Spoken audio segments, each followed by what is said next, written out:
Hello bachon, let's read the question. The question says which of the following statements are correct about the order of the reaction. Statement 1 says the order of a reaction can be fractional number. Statement 2 says order of a reaction is experimentally determined quantity. Statement 3 says the order of reaction is always equals to the sum of the stoichiometric coefficients of reactants in the balanced chemical equation for a reaction. And statement 4 says the order of a reaction is the sum of the powers of molar concentration of reactants in the rate law expression.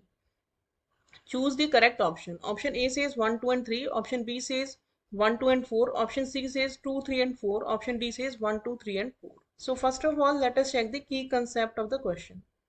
The key concept of this question is that the definition for order of a reaction is the order of a reaction is the sum of powers of molar concentrations of reactant molecules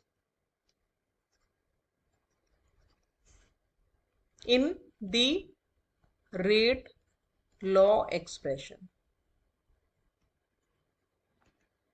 अब हम इस question का अगर complete solution देखें तो suppose हमारी एक equation है कि A plus B is giving products.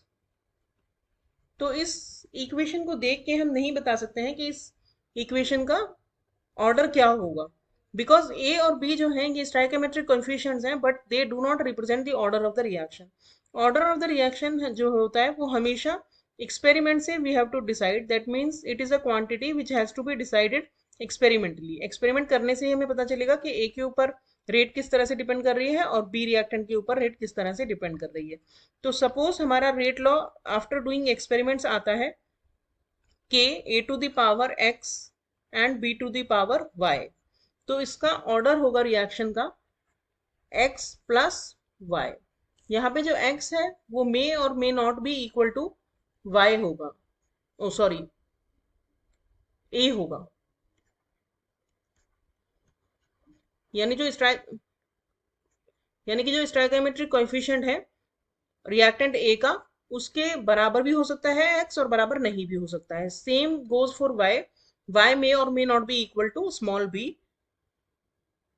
और ऑर्डर जो होता है उसकी वैल्यू जो होती है वो 0, 1, 2, 3 कुछ भी हो सकती है। इवन ऑर्डर की वैल्यू फ्रैक्शनल भी हो सकती है। तो अगर अब हम स्टेटमेंट्स देखें तो स्टेटमेंट 1 करेक्ट है, the order of the reaction can be fractional number. Statement 2 भी करेक्ट है, order of reaction is experimentally determined quantity. We can not determine order barely by looking at the balanced chemical equation. Statement 3 wrong है, because इसमें बोला है कि balance chemical equation के stoichiometric coefficient का sum होता है order, so this is wrong. Order of a reaction is the sum of the powers of molar concentration of reactants in the rate law expression, and rate law expression is always determined experimentally. तो fourth is also correct. तो हमारे correct option correct statements हो गए 1, 2 and 4। तो correct option हो गया option B. Hope you understood the solution well. Thank you.